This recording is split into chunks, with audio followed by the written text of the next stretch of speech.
Today I'm going to show you how to put a Corvette water pump on a LS engine with truck accessories. Now, one of the reasons to do this is it allows you to use a car intake manifold, and it also makes the hose routing a lot easier because it moves it over to the driver's side of the engine. Now, when you go to put one of these on here, you'll see that it interferes right with that. So we're going to cut that off, use some spacers, and then move that to here with a bracket. And it should all work together. Now, one of the reasons to use a Corvette water pump is these come on a lot of GM crate engines, and they're really cheap at swap meets. I got this one right here for free. It came on an LS3 crate motor. All right, let's get started.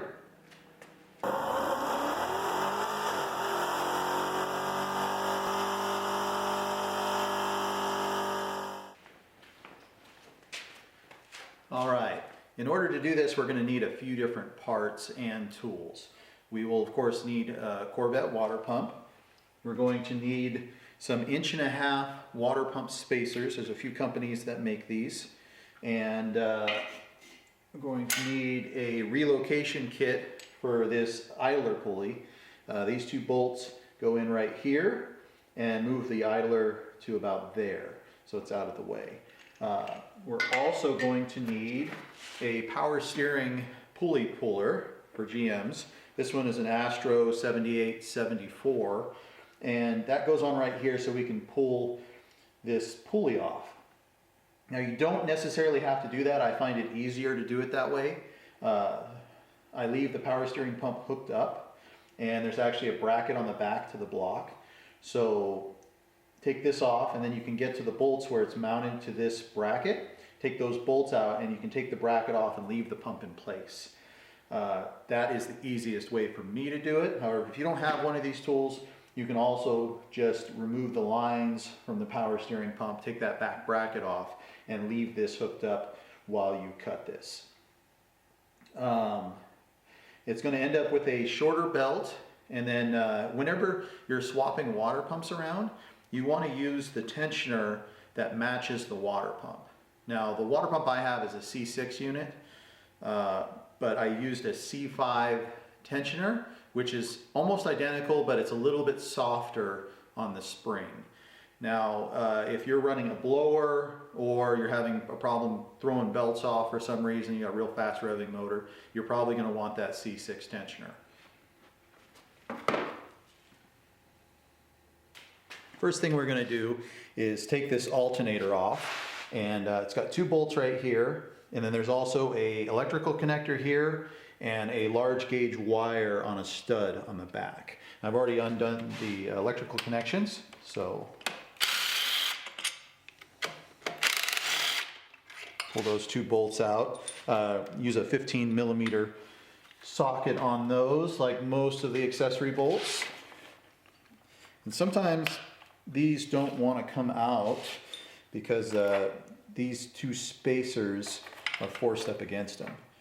So you can take a screwdriver or a bolt and pry between the bracket and the alternator to pop it up.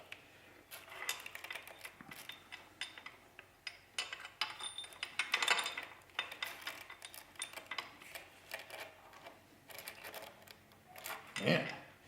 Let me get a crowbar. All right, got a screwdriver here. Let's move some of this stuff out of the way.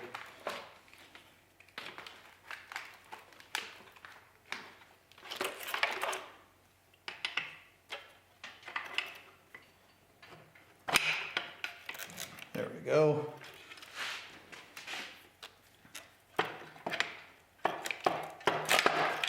Alternator is off. Okay, if you've never used one of these before, these are pretty simple. There's an insert and a threaded piece which go into here. Now this will sit right on the end like so, and then there are these pieces that sit on either side and grab the nub on the pulley here. Now here's a little tip. If you have a hard time keeping this tight enough to grip, and I've had that happen in the past, get rid of this, this sleeve and use a couple of hose clamps because it'll hold it tighter onto the pulley. And every once in a while you get one of these that's been pulled a bunch of times, or for whatever reason it just doesn't want to stick. So now that that's, yeah, see, this might be one of them.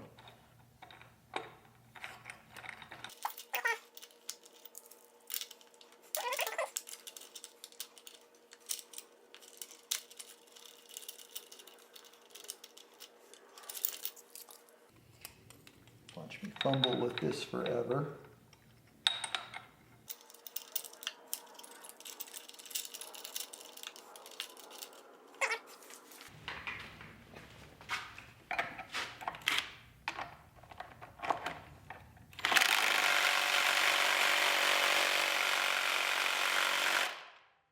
Well, apparently that won't work.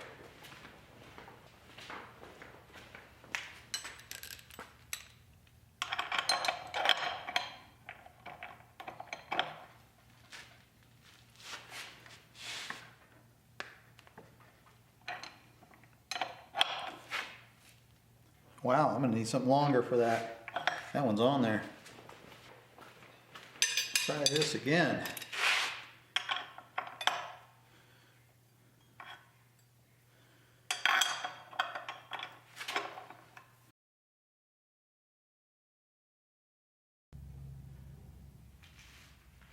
All right, I went and got the old Benzomatic propane.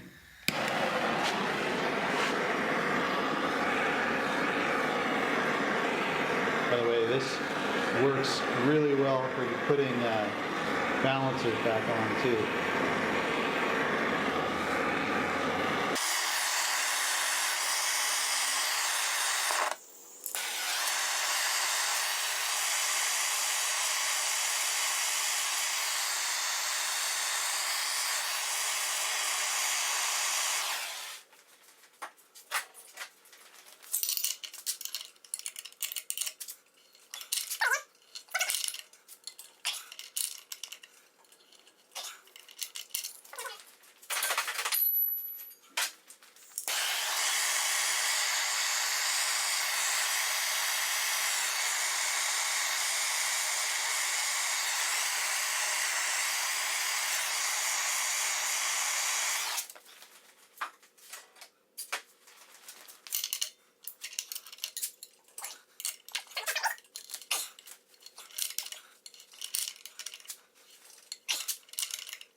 Finally!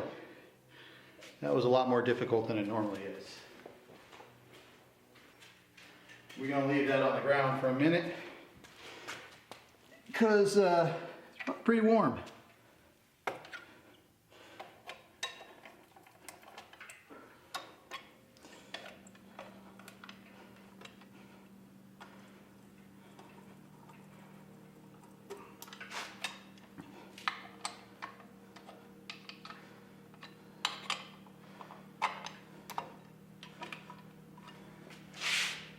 Okay, now there's two 10mm bolts on the side that hold the electrical connection for the battery.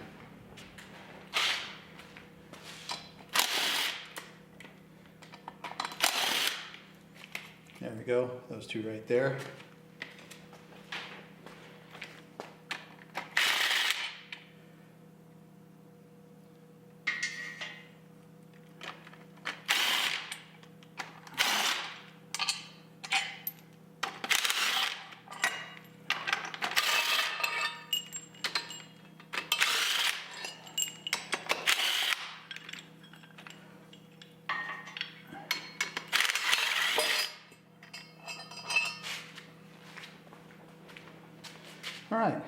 this now comes right off, leaving the power steering pump in place. Now we're going to put our water pump on, and our spacers.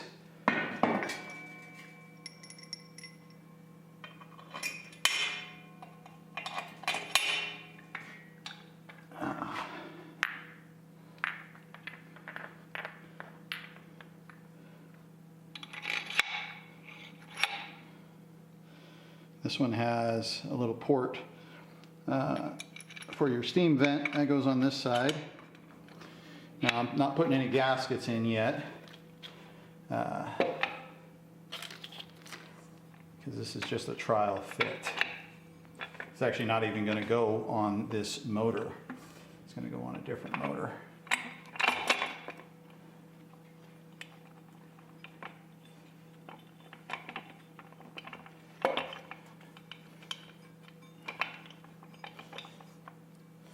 Got the rest of the bolts and the impact. Now, unlike the stock bolts, I believe these are a little different. They have a 13mm head.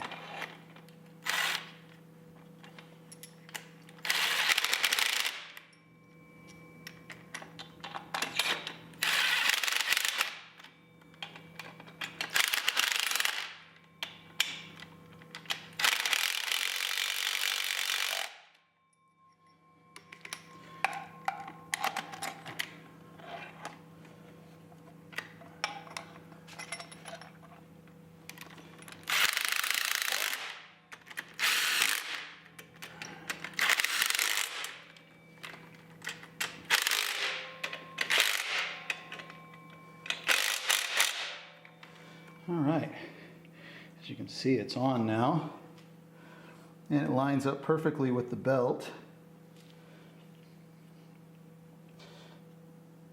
How warm is that? It's not too bad. Okay, now in order for this to go back on and fit, let's see, right about there, we're going to have to cut this ear off right here. So cut straight across here, cut straight across there, and up. And there's a few ways you can do it. You can use a cut-off saw, like a 4.5-inch angle grinder, or you can use a Sawzall. You can even drill a bunch of spots and hit it with a hammer. But we'll move over to the other building, and I'll show you how to do that. All right, got my gloves and my earring protection on, and we're ready to start cutting this. And I've kind of made a mark to remind me where to cut, because I'll probably forget.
Now here's a little tip. Aluminum likes to clog up sanding discs and grinding discs. So what you can do is get yourself a little bit of bar soap and put it on there, and that'll slow it down. Also smells pretty good.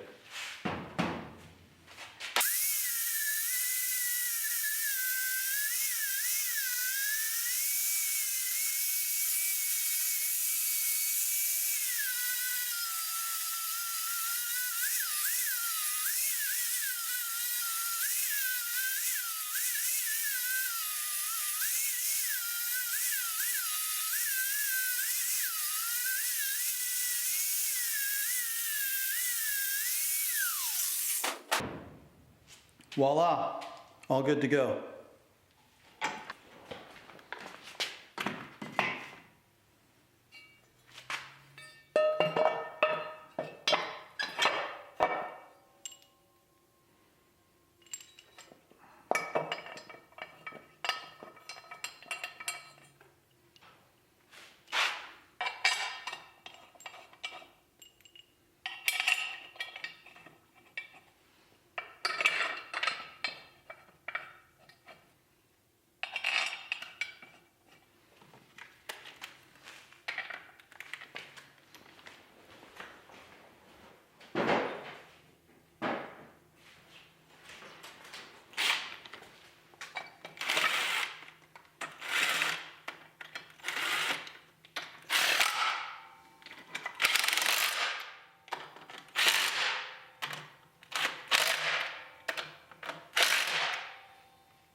Now I'm going to take this back off, so I'm not going to bother with these bolts or the alternator.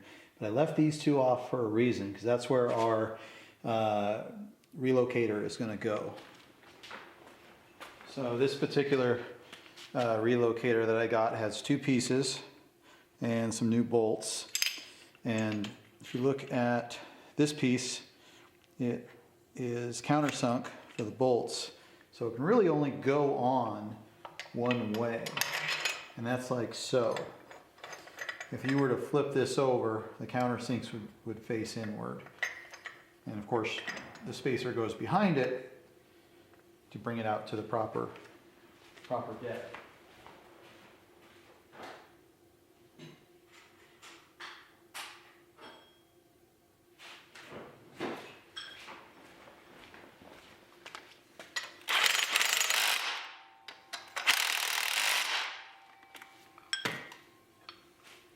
And then our original idler goes on like so. Now you'll want to pay close attention to where this sits. There is some differences in these brackets. So I'm looking at it right now and I've got to bring it out just a hair. We're going to put a couple of washers behind it.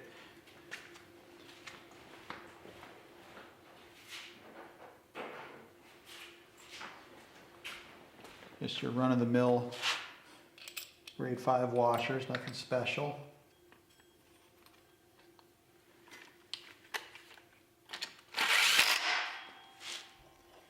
And that brought it out to the proper depth so it'll actually work. So next step is we'll put the alternator on and put the power steering pump pulley back on, and then we can measure for a belt. Oh, and we have to put the actual tensioner on over here. That just bolts onto these two lugs.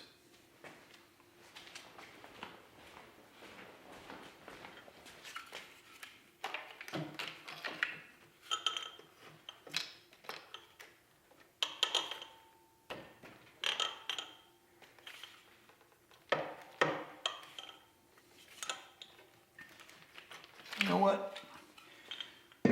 Show you a little trick of getting these back in. Give me a second. These spacers need to come towards the camera a little bit to allow the alternator to go in. And getting in there can be a trick. But they don't have to move that much.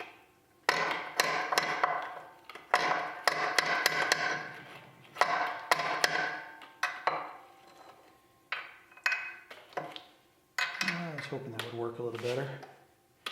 Guess not.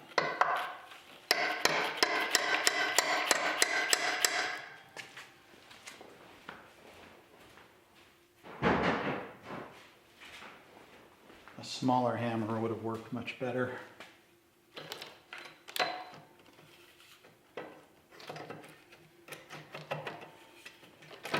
Now they slide right in there. Now the shorter of the long bolts that you pulled out are what you hold the alternator in.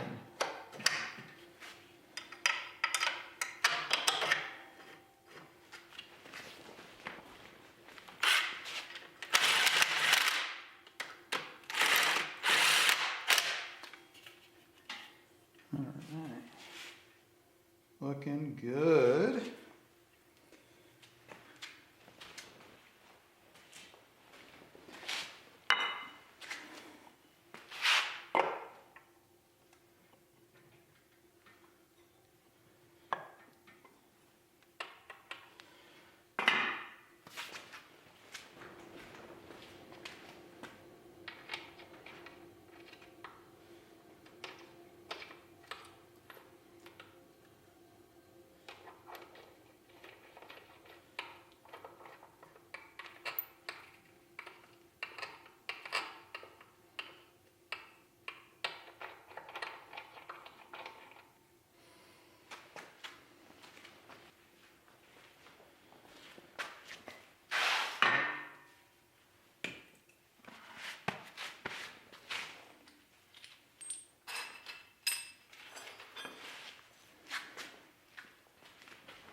Get all my tools ready.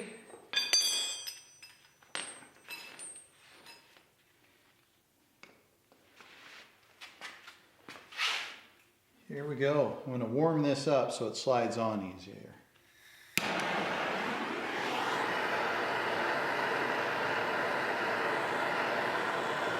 Wearing gloves, of course. Didn't burn myself.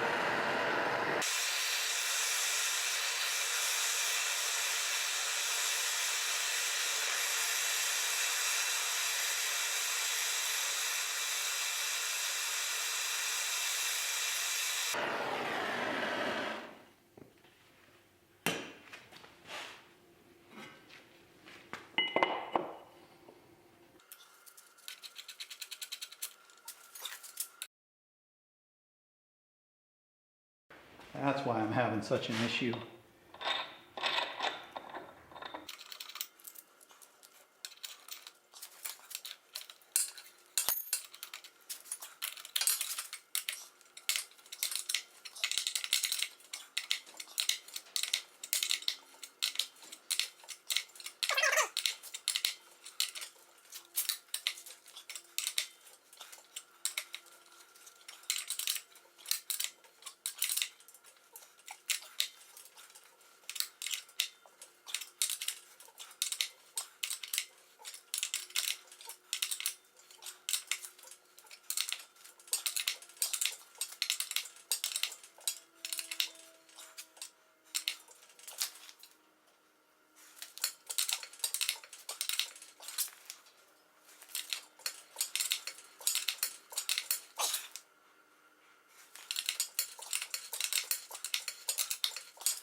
Okay, final stretch.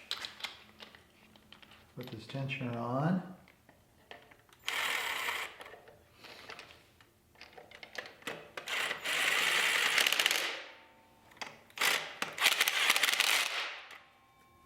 Here we go.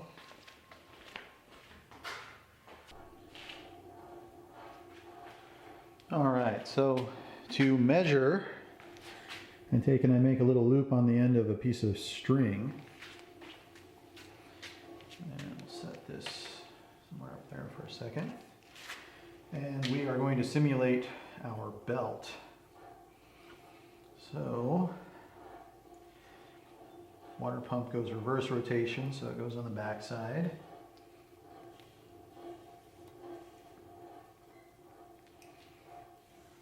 Now that won't work. Our air intake is right there.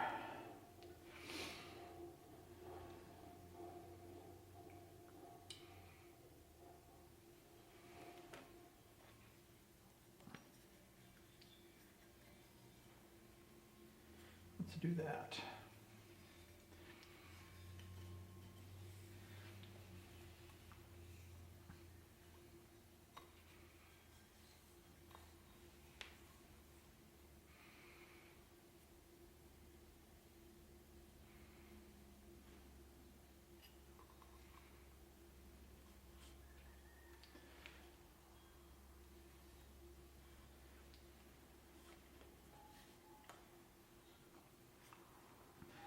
So that looks like a pretty, pretty good setup.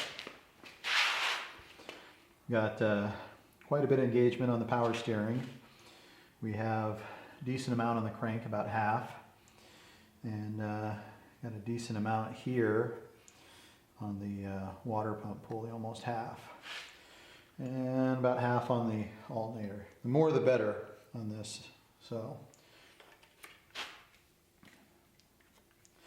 we'll take our little blue marker. We'll mark the end right there. Then grab a tool, and we got to compress the tensioner here and see what it does as far as a difference in length.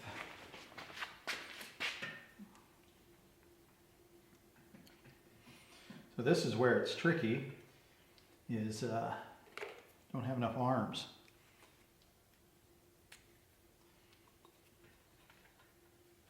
So I can see where it was right there.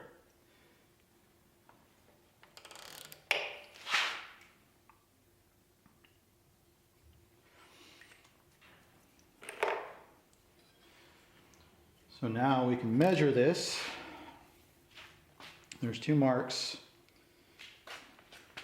right there, and that is our belt range, the longest and the shortest it can be.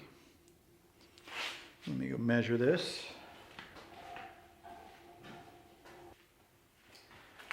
All right, so this is the belt that they recommend, and it's actually 98.8 inches, which is within our range. It's a 6-rib belt, and then 98.8 on the length. See how this works.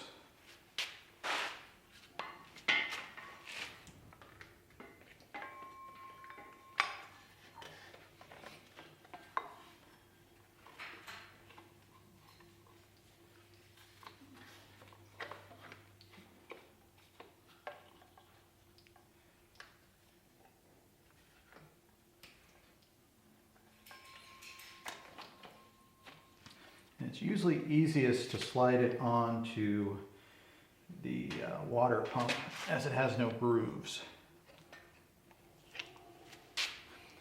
Look at that, tight and good to go.